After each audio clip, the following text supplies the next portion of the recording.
पूर्व बाहुबली विधायक व पूर्वांचल के माफिया डॉन मुख्तार अंसारी की हार्ट अटैक से मौत हो चुकी है। तबीयत बिगड़ने पर मुख्तार अंसारी को रानी दुर्गावती मेडिकल कॉलेज बांदा में भर्ती किया गया था, जहां उसने अपनी अंतिम सांस ली। मुख्तार की शख्सियत ऐसी थी कि उसकी चर्चा हमेशा मीडिया में ही नहीं बल्कि लोगों की जुबान पर भी बनी रहती थी। किशोरानंद राय की हत्या, माफिया डॉन ब्रजेश सिंह से दुश्मनी, ऐसी तमाम घटनाएं हैं जो मुख्तार अंसारी के नाम से जुड़ी हुई हैं। अब मुख्तार की कहानी इतिहास के पन्ने पर दर्ज हो चुकी है। मुख्तार की ठेकेदारी, राजनीति और गैंगवार की जब भी चर्चा होगी तो मुख्तार का नाम हमेशा लिया जाएगा। आइए जानते हैं मुख्तार अंसारी की पूरी कहानी। यूपी का पूर्वांचल राजनीति और अपराध को लेकर हमेशा चर्चा में बना रहता है। समाजवादी पार्टी की सरकार में अपराध से राजनीति में आए लोग माननीय बनते रहे, लेकिन यूपी में योगी सरकार आते ही माफियाओं के दुर्दिन शुरू हो गए। लेकिन पूर्वांचल किसी न किसी मामले को लेकर हमेशा सुर्खियों में बना रहा है। चाहे आजादी के दौर का पूर्वांचल हो या आज का पूर्वांचल, यह हमेशा चर्चित रहा है और रहेगा भी। पूर्वांचल में एक नहीं सैकड़ों ऐसी कहानियां बिखरी पड़ी हैं जिससे कई फिल्में और वेब सीरीज बनती भी रहती हैं और आगे भी बनती रहेंगी। 70 के आखिरी दशक में सड़क और रेलवे के ठेकों की लड़ाई ने पूर्वांचल की फिजा खराब कर दी थी। अपराधियों ने पहले अपने आकाओं को ठेके दिलाने के लिए बंदूकें उठाई, फिर खुद राजनीति में आकर माननीय बनने लगे। 80 के दशक में माहौल बदल रहा था। पिछड़े क्षेत्र में शुमार पूर्वांचल में विकास के लिए पैसे आने लगे थे, लेकिन रेलवे, सड़क, शराब, बालू खनन ही नहीं, टैक्सी स्टैंड तक के ठेके वहीं ले पाते थे जो बाहुबली होते थे। इलाके में शिक्षा का माहौल था, लेकिन यहां से बेरोजगारों की फौज निकल रही थी। रोजगार की तलाश में हताश युवा कब किस माफिया के गिरफ्त में फंस जाए कहा नहीं जा सकता था। साइकिल पर बंदूक लेकर चलना, कमर में कट्टा कोसकर चलना शान की निशानी समझा जाता था। पूर्वांचल में एक जिला है गाजीपुर। कहावत है कि यहां अफसर, अपराधी और अफीम एक साथ पैदा होते हैं। यह भूमिहार बहुल इलाका है। जब यहां चर्चा शुरू होती है तो वह राजनीति से शुरू होती है, लेकिन कहानी का खात्मा अपराध पर होता है। गाजीपुर जिले के यूसुफपुर मोहम्मदाबाद में 1963 में मुख्तार अंसारी का जन्म हुआ। उसके दादा आजादी के आंदोलन में भाग ले चुके थे। मुख्तार का परिवार इलाके का इज्जतदार परिवार समझा जाता था। मोहम्मदाबाद स्थित मुख्तार का घर बड़का फाटक के नाम से मशहूर है। लोग अपनी गुहार लेकर फाटक पर पहुंचते थे। मजबूत कद काठी और दबंग स्वभाव का मनबड़ मुख्तार क्रिकेट, वॉलीबॉल और हॉकी का शौकीन था। निशानेबाजी करता था, यह उसकी आदत में शुमार था। बताया जाता है कि 12वीं के बाद मुख्तार ने गाजीपुर के पोस्ट ग्रेजुएट कॉलेज में प्रवेश लिया। वहीं पर उसकी दोस्ती साधु सिंह से हो गई। साधु सिंह और मखनू सिंह सगे भाई थे। लोग बताते हैं कि दोनों भाई गोरखपुर के एक बड़े नेता हरिशंकर तिवारी के लिए काम करते थे। ब्राह्मण और ठाकुर माफिया रेलवे के ठेकों के लिए एक दूसरे से अक्सर भिड़ जाते थे। यह वही दौर था जब गोरखपुर और आसपास के जिलों में अक्सर बंदूकें मिलती थी। मुख्तार को यहीं से अपनी मंजिल दिखाई देने लगी। मुख्तार को लगा कि यदि लंबी रेस का घोड़ा बनना है तो उसे बाहुबली का तमगा हासिल करना होगा। मुख्तार का एक तकिया कलाम था, हनुमान गियर। हनुमान गियर यानी साम दाम दंड भेद। मुख्तार को जब कोई काम पसंद आ जाता था तो वह बोलता था कि हनुमान गियर लगावे के पड़ी। 80-90 के दशक में गाजीपुर जिले की एक और खासियत थी। राज्य हाईवे से सरकारी बसें इस जिले को पार करके चला करती थी, जैसे बनारस, गाजीपुर, गोरखपुर, बलिया, गाजीपुर, बनारस। लेकिन किसी सरकार में इतना दम नहीं था कि वह गाजीपुर के अंदर के इलाकों से सरकारी बसें मुख्यालय तक चला ले। बसों के इस रास्ते पर माफिया का कब्जा था। यह माफिया अपने अपने गुट की बसें चलवाते थे। मोहम्मदाबाद से गाजीपुर, बनारस के लिए बस कितने बजे चलेगी, कब पहुंचेगी, कहां-कहां रुकेगी, यह सब कुछ तय होता था। गाजीपुर के सच्चिदानंद राय की गिनती भी दबंगों में होती थी। जो उनसे जुड़े थे उनकी बसें मोहम्मदाबाद से चलती थी। मुख्तार के लोग भी इस धंधे में थे। किसकी बस कब निकलेगी इसको लेकर विवाद हो गया। सच्चिदानंद राय वहां पर मौजूद नहीं थे। मुख्तार भारी पड़ गए। सच्चिदानंद राय को यह नागवार गुजरा। कहा जाता है कि फनफनाए सच्चिदानंद मुख्तार के घर फाटक तक चढ़ गए। मुख्तार ने इसे प्रतिष्ठा का सवाल बना लिया। कुछ दिन बाद ही सच्चिदानंद राय की हत्या हो जाती है। ऐसे ही कारनामे मुख्तार के साथ जुड़ते गए और माफिया नगरी में मुख्तार एक बड़ा नाम हो गया। अब बात करते हैं मुख्तार और ब्रजेश सिंह के दुश्मनी की। दोनों के रास्ते अलग थे, दोनों की कोई निजी दुश्मनी भी नहीं थी, लेकिन मुख्तार साधु सिंह के मित्र थे। साधु सिंह के परिवार की दुश्मनी एक जमीन को लेकर ब्रजेश सिंह के परिवार से हो गई। इस लड़ाई में साधु सिंह के गैंग के पांचों सिंह ने ब्रजेश सिंह के पिता वीरेंद्र सिंह की हत्या कर दी। साधु सिंह की वजह से ब्रजेश सिंह मुख्तार को दुश्मन मानने लगे। दुश्मनी बढ़ती चली गई। मुख्तार अंसारी ठेकेदारी में लगातार अपना पैर फैला रहा था और दूसरी तरफ ब्रजेश सिंह बदले की आग में उबल रहे थे। उसी दौरान आजमगढ़ के एक गांव में 7 लोगों की हत्या कर दी जाती है। ब्रजेश सिंह का हत्या में नाम आता है। यह लड़ाई 2 ठाकुरों के बीच थी, लेकिन इसके साथ यह भी तय हो गया कि अब पूर्वांचल में 2 लोगों की ही माफियागिरी चलेगी। एक गुट मुख्तार के साथ था तो दूसरा ब्रजेश सिंह के साथ। मुख्तार का परिवार कम्युनिस्ट पार्टी से जुड़ा था। मुख्तार के पिता सुभानुल्लाह अंसारी का राजनीति में अच्छा खासा दखल था। मुख्तार के बड़े भाई अफजाल 1985 में पहली बार कम्युनिस्ट पार्टी से मोहम्मदाबाद से विधायक चुने गए थे। वह दाव कांग्रेस का था। इस जीत में मुख्तार का बड़ा हाथ माना गया। इसके बाद मुख्तार की राजनीतिक महत्वाकांक्षा हिलोरे मारने लगी। मुख्तार अब अपनी छवि चमकाने में लग गए। गाजीपुर में उस समय हैंडलूम का काम भी प्रमुखता से होता था, लेकिन बिजली की समस्या थी।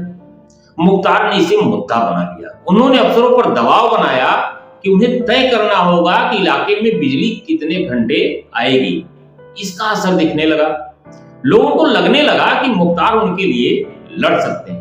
इसका असर यह हुआ कि फाटक पहुंचने वालों की संख्या दिनों दिन बढ़ने शुरू हो गई। मुख्तार गाजीपुर में ही किसी सीट से विधायकी का चुनाव लड़ना चाहते थे, लेकिन बात बैठ नहीं रही थी। उन्होंने बीएसपी का दामन थाम लिया। मायावती ने उन्हें 1996 में मऊ से मैदान में उतरने का आदेश दिया। मऊ की सीट मुस्लिम बहुल है और यह मुख्तार के लिए वरदान साबित हुई। मुख्तार 96 में पहली बार बीएसपी से विधायक चुन लिए गए। तब से लेकर 2017 तक वे लगातार यहीं से चुने जाते रहे। कहा जाता है कि लखनऊ से निकलने के पहले वह बिजली विभाग के अधिकारियों से यह तय कर लेते थे कि बिजली नहीं कटनी चाहिए। फिर क्या लोग समझ जाते कि मुख्तार फाटक में आ गए और फाटक के दरबार में भीड़ बढ़ जाती थी। फैसला फाटक पर होता और वहीं से प्रमाण जारी हो जाता। फैसले के दौरान समझाया तो प्यार से ही जाता था, लेकिन सामने वाले को पता होता था कि न मानने का नतीजा क्या होगा। मुख्तार को एसयूवी का शौक रहा। उनके एसयूवी के बेड़े में कई गाड़ियां होती थी। उन गाड़ियों की सीरीज कोई भी हो, लेकिन आखिरी नंबर 786 हुआ करता था। मुख्तार के काफिले की गाड़ी का ड्राइवर बनना भी आसान नहीं था। ड्राइवर वही बन सकता था जो दुश्मनों को दूर दूर से पहचानता हो और किसी भी रास्ते से गाड़ी निकालने में माहिर हो। मुख्तार अंसारी को 1996 में मऊ से बीएसपी का विधायक चुन लिया गया। 15 जुलाई 2001 को मुख्तार का काफिला मऊ से मोहम्मदाबाद के लिए निकला। विरोधियों ने पहले से तैयारी कर रही थी। उसरी चट्टी में ट्रक पर सवार हमलावरों ने मुख्तार को टारगेट करके गोलियां बरसानी शुरू कर दी। इसमें मुख्तार के सरकारी गनर और प्राइवेट गनर समेत 3 लोग मारे गए। मुख्तार के जानी दुश्मन ब्रजेश सिंह और त्रिभुवन सिंह के खिलाफ इस मामले में नामजद रिपोर्ट दर्ज कराई गई थी। हमले के बाद गैंगवार होना तय था। उधर गाजीपुर में एक नया चेहरा अपनी जगह बना रहा था। नाम था कृष्णानंद राय। ब्रजेश सिंह भूमिगत रहकर काम करते थे। उसे एक चेहरे की जरूरत थी, जिसकी कमी कृष्णानंद राय ने पूरी कर दी। ब्रजेश सिंह को यह यकीन था कि अगर मुख्तार को कमजोर करना है तो उसकी राजनीति खत्म करनी होगी। मुस्लिम बहुल मऊ में यह संभव नहीं था, जहां से मुख्तार जीतते थे, लेकिन मोहम्मदाबाद से लगातार चुने जाते रहे। उनके भाई अफजाल को घेरना भी आसान था, क्योंकि वहां मुस्लिम आबादी मात्र 10% थी। कृष्णानंद राय ने यहीं से मुख्तार के परिवार को चुनौती दे दी। 2002 के विधानसभा चुनाव में उन्होंने अफजाल अंसारी को हरा दिया और बीजेपी विधायक चुन लिए गए। 2002 में मुख्तार भी मऊ से विधायक चुन लिए गए। उन्होंने खुद पर हुए हमले से सहानुभूति बटोरने में भी कोई कसर नहीं छोड़ी थी। तब मोबाइल और वीडियो रिकॉर्ड करने का जमाना तो था नहीं। वह छोटी मोटी सभाओं में कहा करते थे कि भूमिहारों और सवर्णों से मेरी कोई दुश्मनी नहीं है, हमारा परिवार इन्हीं के बल पर हमेशा चुनाव जीतता है। लेकिन आप लोगों ने देखा कि मेरी दुश्मनी किससे है। अगर मुझे जिंदा रहना है तो कुछ न कुछ तो करना पड़ेगा। उधर कृष्णानंद राय बुलेट प्रूफ गाड़ी से चला करते थे। उन्हें ब्रजेश सिंह का बैकअप था।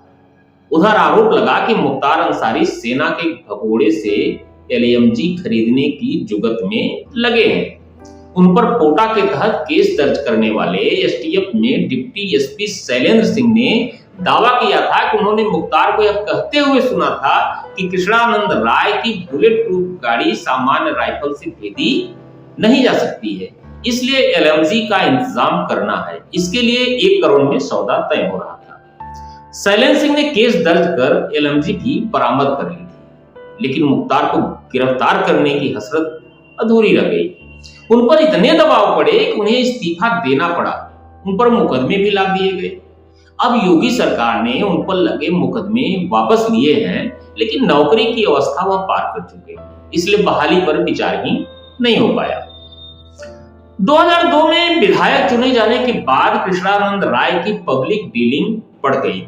कहीं न कहीं उन्हें यह लगने लगा था कि चुने हुए जनप्रतिनिधि पर हमला करना आसान नहीं होगा। इससे भी बड़ी बात यह थी कि 2005 में मुख्तार पर मऊ में दंगा कराने के आरोप लगे थे। भरत मिलाप पर हुए पथराव के बाद शुरू हुई हिंसा में कई लोग मारे गए थे। कुछ फुटेज में दावा किया गया था कि मुख्तार खुली जिप्सी में घूमकर एक पक्ष को दूसरे पक्ष के खिलाफ भड़का रहे हैं। हालांकि उनका यह कहना था कि वह लोगों को समझा रहे थे। मुख्तार निर्दलीय विधायक चुने गए थे, पर सपा सरकार का वरद हस्त हासिल था। राज्यपाल राजेश्वर राव के मऊ दौरे के बाद मुख्तार पर शिकंजा कसना शुरू हो गया। मुख्तार ने 25 अक्टूबर 2005 को समर्पण कर दिया और गाजीपुर जेल चले गए। मुख्तार के जेल जाने के बाद कृष्णानंद और भी लापरवाह हो गए। 29 नवंबर 2005 को उन्हें करीमुद्दीनपुर इलाके के सेनाड़ी गांव में क्रिकेट मैच का उद्घाटन करने जाना था। हल्की हल्की बारिश हो रही थी। वह बुलेट प्रूफ गाड़ी छोड़कर सामान्य गाड़ी में चले गए। इसकी मुखबिरी हो जाती है। शाम 4 बजे के आसपास जब वो अपने गांव लौट रहे थे तो बसनिया चट्टी पर उन्हें घेर लिया गया और AK-47 से अंधाधुंध फायरिंग की गई। तकरीबन 400 गोलियां चलाई गई। कृष्णानंद समेत 7 लोग मारे गए। कृष्णानंद राय के शरीर से 67 गोलियां निकाली गई थी। यह सामान्य हत्या नहीं थी। यह बताने के लिए था कि आपके इलाके में आपके लोगों के बीच घुसकर मारा है। कृष्णानंद राय की चुटिया उस समय फेमस हो चुकी थी। कहा जाता है कि हमलावरों में से एक हनुमान पांडे ने उनकी चुटिया काट ली थी। बाद में उसी दौरान का एक ऑडियो सामने आया जिसमें मुख्तार जेल से ही एक माफिया से बात कर रहे हैं और बता रहे हैं चुटिया काट ली। इस मामले में मुख्तार के शूटर मुन्ना बजरंगी का नाम भी सामने आया था। कृष्णानंद राय की हत्या के बाद पूर्वांचल जल उठा। बसें फूकी गई। सरकारी संपत्तियों को नुकसान पहुंचाया गया। बीजेपी के कद्दावर नेता राजनाथ सिंह ने मुलायम सरकार के खिलाफ मोर्चा खोल दिया। हाई कोर्ट के आदेश पर जांच CBI को सौंपी गई। कृष्णानंद राय की पत्नी अलका राय की याचिका पर केस दिल्ली ट्रांसफर किया गया, लेकिन सबूतों के अभाव में 3 जुलाई 2019 को दिल्ली की CBI कोर्ट ने मुख्तार अफजाल समेत सभी आरोपियों को बरी कर दिया। 2005 में मुख्तार ने गाजीपुर जेल को ठिकाना बना लिया। अब जो दरबार कभी फाटक पर लगता था वह गाजीपुर जेल में लगने लगा। ऐशो आराम के सारे इंतजाम वहीं हो गए। यूपी के DGP रहे ब्रिजलाल ने मीडिया से बात करते हुए बताया था कि मुख्तार ताजी मछली खा सके इसलिए जेल परिसर में तालाब खुदवा दिया गया। एक डिप्टी SP अखबार लेकर जाते थे। एक दरोगा मुख्तार के कपड़े जो है प्रेस करा के पहुंचाने काम करते थे। निशानेबाजी का शौक इतना कि जेल में गुलेल से निशानेबाजी की मुख्तार प्रैक्टिस करते। मुख्तार पर 61 केस दर्ज थे। इसमें हत्या के 8 केस तो जेल में रहने के दौरान ही दर्ज हुए थे। मुख्तार किसी भी जेल में रहा, उसका रुतबा हमेशा बना रहा, चाहे गाजीपुर जेल हो, बांदा जेल या पंजाब की रोपड़ जेल। जेलर कोई भी हो, चलिए मुख्तार की। रिटायर्ड पुलिस अफसर और जेलर भी यह बात मानते हैं। मुख्तार जेल से ही गैंग चलाता रहा। इलाहाबाद हाई कोर्ट ने मार्च 2023 में एक शूटर की जमानत पर सुनवाई करते हुए मुख्तार गैंग को देश का सबसे खतरनाक गिरोह कहा था। 2005 में भरत मिलाप के दौरान दंगा भड़क गया था। ये करीब 1 महीने तक चला। तब प्रदेश में समाजवादी पार्टी की सरकार थी। मुख्तार को दंगे के मामले में आरोपी बनाया गया। 25 अक्टूबर 2005 को उसने गाजीपुर में सरेंडर कर दिया, तभी से वह जेल में था। मुख्तार की मौत के साथ ही पूर्वांचल के बड़े माफिया गैंग का पन्ना बंद हो गया। अब पूर्वांचल की राजनीति कौन सा करवट लेगी, आने वाला वक्त ही बताएगा। लेकिन मुख्तार का जीवन राजनीति और अपराध के गठजोड़ की एक ऐसी कहानी लिख गया है जो पूर्वांचल के इतिहास में हमेशा दर्ज हो चुका है। धन्यवाद।